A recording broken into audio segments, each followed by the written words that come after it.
Cette émission est une production de Radio-VM Montréal.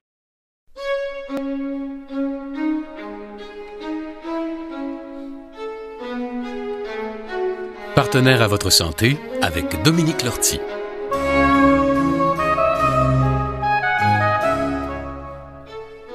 Bienvenue à l'émission Partenaire à votre santé, une série d'entretiens avec différents acteurs du monde de la santé qui mettra en lumière le mouvement novateur du patient partenaire. Je m'entretiendrai aujourd'hui avec Vincent Dumez, directeur fondateur depuis 2010 du programme Patient partenaire de la Faculté de médecine de l'Université de Montréal. Vincent Dumez co-dirige aujourd'hui à l'Université de Montréal un centre d'excellence à la mission plus large, couvrant à la fois le partenariat avec les patients et le public dans l'enseignement, les soins, mais aussi dans la recherche. Vivant avec 3 maladies chroniques, Vincent Dumez est engagé activement dans le développement du concept de partenaire patient, en collaboration notamment avec le ministère de la Santé et des Services sociaux du Québec, l'Institut national de l'excellence en santé et services sociaux, les Fonds de recherche du Québec, le Collège royal des médecins et chirurgiens du Canada et les Instituts de recherche en santé du Canada. Alors, Vincent Dumez, bonjour. Bonjour. Je vous souhaite bienvenue sur les ondes de Radio-VM. Alors, vous êtes né en France, à Paris, au début des années 70. Et vous êtes atteint donc de 3 maladies chroniques, dont une depuis la naissance, et avec laquelle donc vous devez vivre votre quotidien, qui, j'en suis sûre, n'est pas du tout le même que monsieur et madame tout le monde. Alors, je vais rentrer sans plus tarder dans le vif du sujet. Et pouvez-vous nous dire déjà, Vincent Dumez, quelles sont ces 3 maladies qui vous affectent tous les jours de votre vie? Alors merci beaucoup Dominique pour cette invitation, je suis très, très heureux de participer à cette première émission. Alors effectivement oui, j'ai la première maladie qui est la maladie héréditaire qui est comme la daltonie, qui a la particularité d'être transmise par les femmes et qui touche principalement les hommes. Pendant longtemps on a pensé que l'hémophilie, donc c'est de l'hémophilie dont on parle, était une maladie qui ne touchait pas les femmes. En fait c'est faux, faut bien le dire. Mais en tout cas, donc moi je suis atteint d'une forme sévère de l'hémophilie, ce qu'on appelle le type A. Donc en fait, l'hémophilie, c'est un trouble de la coagulation. Pour faire une histoire longue, une histoire simple, on a comme 2 grands mécanismes quand on va se couper, ou quand on va avoir une hémorragie interne. Mais je vais prendre la coupure, ça va illustrer plus facilement. Il y a le processus de plasmaphéresis, donc on se coupe, on a des plaquettes qui viennent se coller, puis qui viennent faire un premier bouchon. Et puis à l'intérieur dans l'intérieur du sang en lui-même, là, il y a tout un processus de coagulation qui mobilise 13 facteurs, qui sont des composantes du sang qui fonctionnent en chaîne et qui viennent aider à former le caillot. Comme un effet domino un peu. Exactement, voilà, comme un effet domino.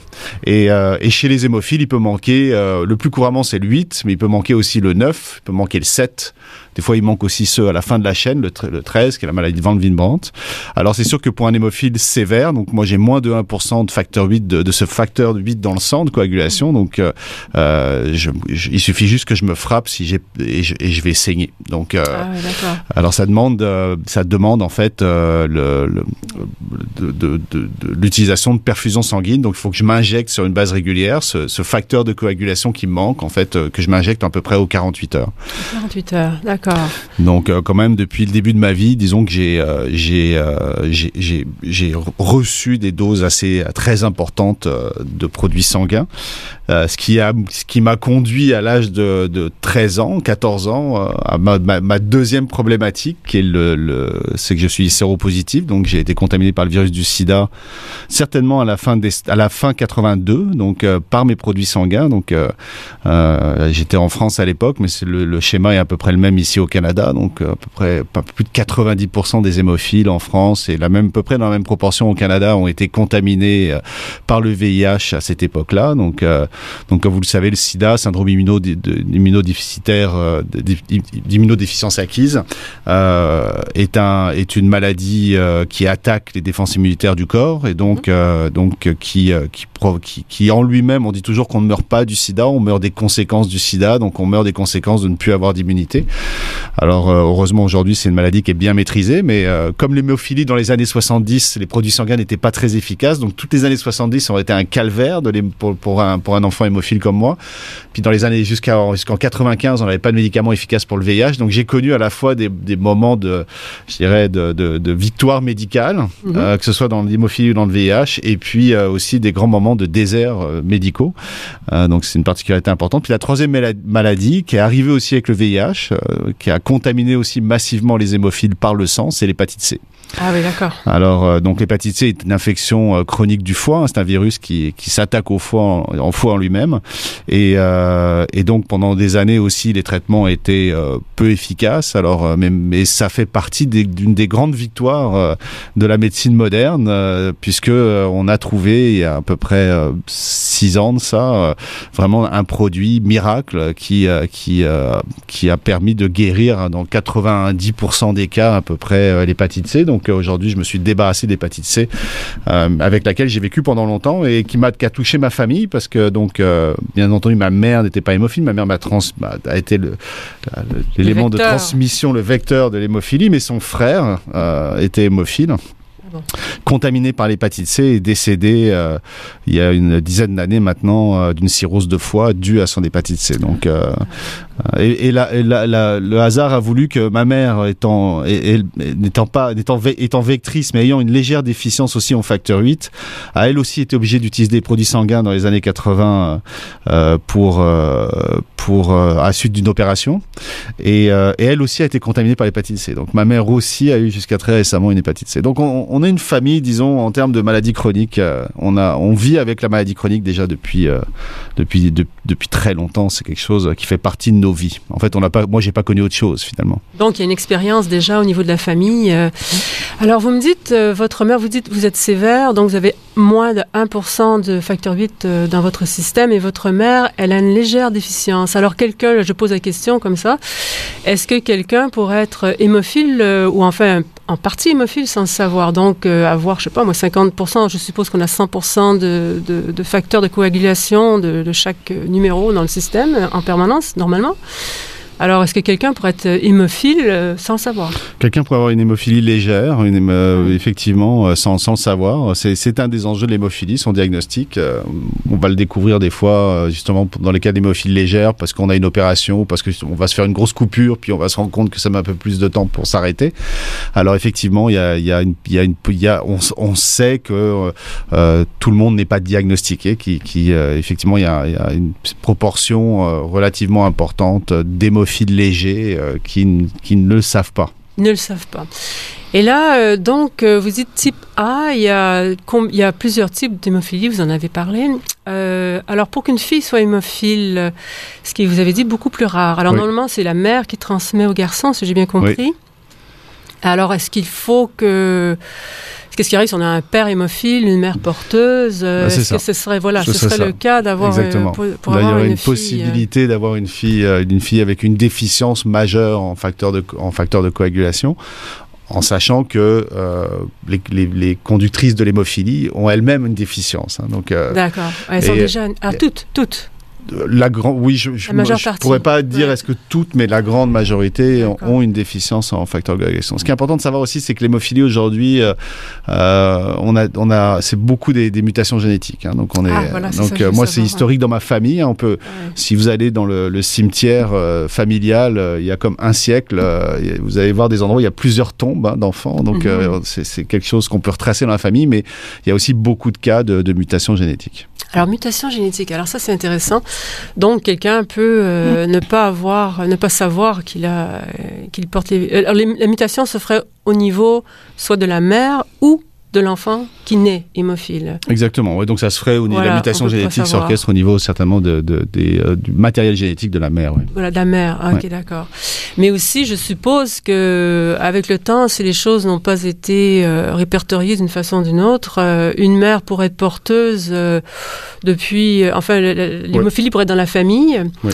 Et s'il n'y a eu que des filles dans la famille pendant plusieurs années, donc personne vraiment atteint de façon notable, on se retrouve tout d'un coup avec un garçon hémophile et on ne sait pas qu'on avait de l'hémophilie. Et on n'est pas capable de le retracer réellement. On ne peut pas le retracer parce que, c'est pas tout le monde qui a ces... Exactement. Ah oui, donc c'est intéressant. Donc, au niveau de votre enfance, vous avez donc vous étiez en France, à Paris. Exactement.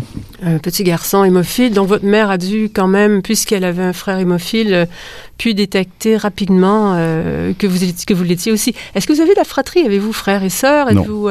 Non, ça suffit. Ils se sont arrêtés au premier.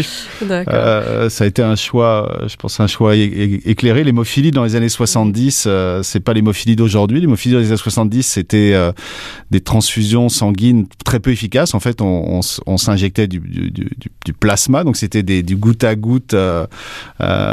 C'était du goutte à goutte très long. Ça prenait donc à partir du moment où une hémorragie se déclenchait, il fallait préparer les produits, les injecter, plus l'efficacité, ça pourrait prendre jusqu'à à peu près 3 heures avant que ça soit vraiment efficace. Donc en fait tout ça commençait à la maison tout le temps. Une hémorragie, je tombais, je me faisais mal au genou, ça saignait, puis ça finissait souvent à l'hôpital avec des genoux énormes ou des coudes énormes, etc. Donc c'est ça. C'est dans les années 70, c'est une maladie très grave. Ouais. Et puis ce qui est intéressant quand même dans cette histoire-là, et ce qui est un peu dramatique, c'est qu'en fait, l'arrivée de produits plus efficaces au début des années 80, des produits sanguins concentrés, beaucoup plus efficaces, beaucoup plus faciles d'administration. Donc on est passé d'un niveau d'efficacité qu'on allait atteindre en 3 heures, ce qui est très long pour une hémorragie, à un niveau d'efficacité qu'on allait atteindre en 15-20 minutes intégrant l'administration, ce qu'on appelle les produits concentrés. En fait, c'est la façon dont ces produits ont été manufacturés qu'on fait en sorte que les hémophiles ont été contaminés massivement par le sida. Voilà. Donc en fait, une nouveauté clinique a amené une catastrophe sanitaire.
Nous venons d'entendre une pièce de musique qui s'appelle « Au matin », qui est un extrait de la musique de scène qu'Edvard Grieg composa en 1874 pour la pièce de théâtre Peer Gynt.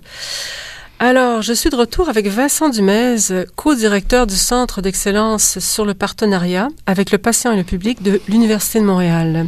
Alors, Vincent Dumez atteint de 3 maladies chroniques nées avec l'hémophilie de type A, hémophile sévère, qui a été contaminée par le VIH, donc le virus du sida, dans les années 80. Alors, Vincent Dumez, dites-nous, lors de votre contamination, étiez-vous toujours en France, à Paris? Étiez-vous déjà ici au Canada? Alors, j'ai appris ma contamination en juin 85. J'avais donc 14 ans à cette époque-là.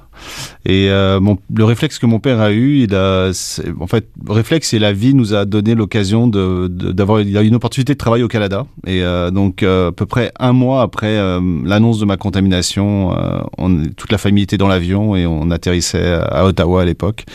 Alors, et ça a été je pense que ça a été un excellent choix parce qu'on est arrivé dans un pays qui globalement a été beaucoup plus rapidement beaucoup plus ouvert aux personnes atteintes par le VIH que la vieille Europe. Si je reste diplomatique, mais même en France, ça a été plus long l'acceptation des personnes atteintes. Et donc je suis arrivé dans un pays qui vivait aussi de l'ostracisation des personnes atteintes par le VIH, mais ça a évolué relativement rapidement, plus rapidement qu'en Europe. Donc c'est ça. Ouais, je suis arrivé quelques semaines après moi. Le hasard a voulu qu'aussi ça tombait bien parce que mon meilleur ami hémophile en fait, est décédé une semaine avant du sida. On savait tous depuis longtemps qu'il était très malade, mais une semaine avant l'annonce de ma contamination. Donc c'est quelque chose qui m'a beaucoup marqué. Donc puis l'annonce de la contamination, n'a pas été fait dans les règles de l'art non plus. Là, c'est un événement dont je me rappelle quasiment toutes les semaines, on va dire, choc plusieurs décennies après. Donc je pense que ça a été un excellent choix de changer puis d'arriver ici à Ottawa. Là, donc puis après pour mes études, je suis arrivé quelques années plus tard à Montréal pour faire mes études à l'école des HEC.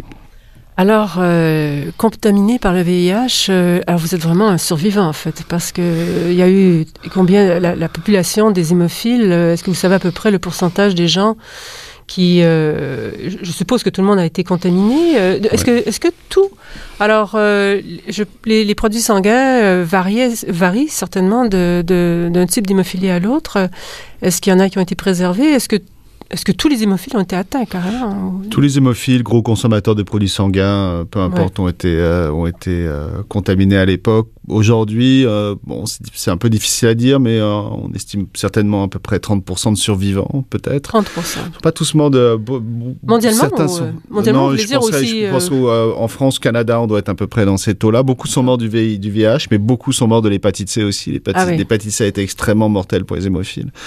Donc sur les, je dirais je dis toujours, je suis une espèce en voie de disparition là. Donc plus je prends de l'âge, plus je vaux cher, parce que malheureusement on est effectivement, et je me sens extrêmement privilégié. C'est des questions bien sûr qu'on se pose tous les jours, de savoir pourquoi syndrome du survivant là, avec lequel on vit aussi, qui fait partie, puis qui est un peu je dirais l'essence de mon engagement actuel aussi. Hein, quand on a la chance puis qu'on a vu surtout beaucoup de ses amis partir, puis qu'on a la chance d'être en vie, c'est sûr que ça met un certain poids au quotidien sur le sens qu'on donne à cette vie et qu'est-ce qu'on en fait. En tout cas, pour moi, c'est quelque chose d'extrêmement important. Sentiment que j'ai ressenti rapidement, en fait, parce que dès que je suis arrivé au Canada, j'avais 14 ans, j'étais séropositif, j'ai fini mes écoles secondaires, je suis parti à l'université, puis dès que je suis arrivé ici à Montréal, il était important pour moi de m'impliquer. Donc, je me suis beaucoup engagé au départ dans la communauté hémophile, mais en fait beaucoup plus rapidement dans la communauté SIDA à Montréal. J'ai eu la chance d'avoir un mentor qui était professeur à l'école d'HEC, Jean-Pierre Bellil, qui était un militant gay, séropositif, canadien, québécois très connu, puis qui m'a vraiment initié au militantisme SIDA, auquel les hémophiles étaient un petit peu plus à l'écart. Hein. Les communautés se mélangeaient pas. Donc j'étais un des rares hémophiles à m'impliquer dans l'engagement, dans l'activisme SIDA, je dirais plus dans la communauté gay et aussi inclusif quoi. Et inclusif. Voilà. Donc j'ai été engagé assez longtemps dans le comité des personnes atteintes par le VIH ici à Montréal, qui était un groupe beaucoup axé sur la défense de droits, mais aussi qui offrait un certain nombre de services. Alors, mais rapidement, en fait, ce qui m'a beaucoup intéressé dans l'épidémie SIDA et ce qui a résonné avec mon histoire d'hémophile, c'était que donc le SIDA des débuts de l'épidémie jusqu'à 95, il n'y avait pas vraiment de traitement efficace. Les premiers traitements efficaces, les antiprotéases, sont arrivés en 95. Donc pendant toute cette période-là, le milieu, et c'est ça qui est intéressant, c'est ce qu'on trouve aussi en hémophilie dans la maladie rare, hein, quand il n'y a pas de traitement ou quand les traitements on n'a pas véritablement un traitement efficace, ça rapproche les chercheurs, les cliniciens, puis les patients. Donc ça les oblige à travailler en partenariat pour trouver des solutions. Et même, je dirais, les cliniciens et les chercheurs valorisent des savoirs des patients davantage quand il n'y a pas de solution que quand il y en a une. Hein. Donc l'épidémie SIDA a été très très importante dans la valorisation des savoirs expérientiels des patients, parce que c'était une maladie, donc il y avait beaucoup de maladies, beaucoup de problèmes, ce qu'on appelait les maladies opportunistes qu'on connaissait pas, donc beaucoup de types de maladies différentes qui émergeaient parce que les gens avaient des défenses immunitaires basses. Donc on savait pas maîtriser ces maladies-là, c'était des maladies qu'on n'avait pas vues depuis très longtemps, et puis en plus c'était une maladie qui s'attaquait à des défenses immunitaires, puis on savait pas comment limiter l'attaque aux défenses immunitaires. Donc les savoirs des patients pour survivre au quotidien sont devenus extrêmement importants. Oui, c'est une maladie qui faisait peur en fait. Les gens craignaient cette maladie. Les gens craignaient, donc on voit comme on le voit aujourd'hui avec la crise du Covid, c'est-à-dire d'abord c'est une maladie qui a mis énormément de pression sur le système de santé, qui a mis aussi en lumière un certain nombre de dysfonctionnements, notamment son incapacité à intégrer un certain nombre de populations qui à l'époque étaient marginales, considérées comme marginales, comme la population homosexuelle par exemple, ou les toxicomanes. À Montréal, on parlait des 4H, hémophiles, héroïnomanes, haïtiennes, ouais. Et homosexuels, donc on avait vraiment les 4H, donc beaucoup de pression sur le système de santé, pas de solution, donc des communautés qui se resserrent et qui partagent leur savoir, puis des médecins qui sont à l'écoute, on a eu des grands modèles comme la clinique actuelle à Montréal avec le docteur Régent Thomas, pour qui j'ai énormément de respect, qui a vraiment travaillé beaucoup avec la communauté, donc il y a aussi des médecins gays qui sont eux-mêmes mobilisés pour leur communauté, donc ça a été un grand moment. Ce qui est intéressant, c'est qu'il y a beaucoup aussi il y a plusieurs scientifiques qui sont intéressés à ça, notamment. Et donc, on commençait à s'intéresser au savoir des patients et à la valeur des savoirs des patients qui est à la base du patient partenaire. Et notamment, ça a été théorisé pour la première fois à l'université de Stanford, donc en Californie, à San Francisco. San Francisco avait une grosse population homosexuelle, donc beaucoup de gens atteints par le VIH. Et Kate Lorig, une infirmière, une professeure en sciences infirmières, commence à observer ces savoirs, commence à essayer de les comprendre, comment ils sont échangés, puis elle va créer une théorie qui s'appelle le self-management, qui va devenir une des premières grandes théories qui nous permet de mieux comprendre les savoirs expérientiels des patients.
Nous venons d'entendre le quintet à cordes en ut majeur de Franz Schubert. Alors, je suis de retour avec Vincent Dumez, co-directeur du Centre d'excellence Le Partenariat avec le patient et le public de l'Université de Montréal. Vincent Dumez atteint de 3 maladies chroniques, l'hémophilie sévère, le VIH et l'hépatite C. Alors Vincent Dumez, votre histoire est vraiment extraordinaire. Je vous en prie, continuez à nous raconter ces débuts, vos débuts dans l'implication cette création de ce mouvement maintenant qui est vraiment vivant, qui s'appelle le patient partenaire. Alors donc ça c'est dans la continuité de mon implication comme activiste SIDA. J'ai fait mes études à HEC, je fais un bac en finance puis une maîtrise en management, et dans le cadre de ma maîtrise en management, j'ai eu la chance, c'est pour ça que j'ai beaucoup de respect pour cette école, j'ai eu la chance d'avoir des professeurs éclairés, notamment Alain Chanlat puis Omar Aktouf, qui m'ont permis de travailler sur moi-même durant mon mémoire de maîtrise et de revenir sur l'affaire du sang contaminé à travers mon mémoire de maîtrise. J'ai aussi réfléchi à la relation médecin-patient beaucoup à l'intérieur de ce mémoire-là. Alors ça a été pour moi quelque chose d'extrêmement émancipatoire. Dans le prolongement de mes études à HEC, je suis devenu un conseiller en stratégie, un conseiller en management. J'ai accompagné beaucoup de grosses organisations à Montréal dans des processus de transformation. Et puis ça a été un métier très formateur aussi pour bien comprendre la transformation des grands systèmes. Ça m'est utile actuellement dans le système de santé. Et en parallèle, je continuais mes implications au niveau de mes implications communautaires, mais plus j'ai fait beaucoup de prévention dans les écoles secondaires surtout de la rive sud de Montréal. Ça a été extrêmement intéressant et passionnant de rencontrer des étudiants de secondaire 2, secondaire 3. Et puis finalement, la vie, vous savez, des fois la vie nous amène à des croisées de chemin. Donc un des derniers, je pensais quitter le conseil en 2009 et finalement un des derniers mandats que j'ai fait, c'était avec la faculté de médecine de l'Université de Montréal, avec l'équipe de gestion qui réfléchissait à l'époque à l'implantation d'un centre de pédagogie. Et puis lors des sessions de travail que j'animais, que je facilitais, j'ai rencontré le doyen de l'époque, Jean Rouleau, docteur Jean Rouleau, un cardiologue, une vice-doyenne, endocrinologue, André Boucher, une leader de la collaboration interprofessionnelle, Dr Paul Lebel et bien d'autres, Bernard Charlin aussi, donc des médecins avec une vision extrêmement humaniste des soins. Et puis très rapidement, j'ai vu qu'on partageait les mêmes valeurs, qu'on partageait la même compréhension des défis populationnels actuels au niveau de la santé, des patients atteints de maladies chroniques qui s'inscrivent à plus long terme dans la maladie, donc plus exigeants au niveau relationnel, qui aussi acquièrent beaucoup plus d'informations, donc se demandent à être plus impliqués, puis avec un impact majeur sur l'éducation médicale auquel il fallait réfléchir. Et là, Jean Rouleau me dit, t'as qu'à embarquer à l'intérieur d'une faculté de médecine comme patient, puis de voir comment tu vas nous aider à transformer les programmes d'éducation médicale. Ça a démarré en septembre 2010. Voilà. C'est très bien ça.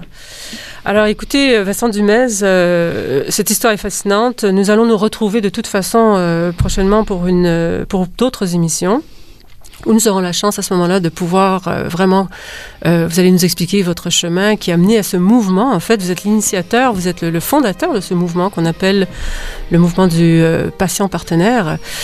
Mais avant de nous quitter, j'aimerais vous lire un petit texte, un passage tiré des écrits de Londres et dernières lettres de Simone Veil. Il y a, écrivait Simone Veil, depuis la petite enfance jusqu'à la tombe, au fond du cœur de tout être humain, quelque chose qui, malgré l'expérience des crimes commis, soufferts ou observés, s'attend invinciblement à ce qu'on lui fasse du bien et non du mal. C'est cela, nous dit Simone Veil, avant toute chose, qui est sacré dans tout être humain. Alors Vincent Dumez, je vous remercie. Nous nous retrouverons très prochainement sur les ondes de Radio VM, un partenaire à votre santé, à la technique Daniel Fortin. Mesdames, messieurs, je vous souhaite une bonne semaine.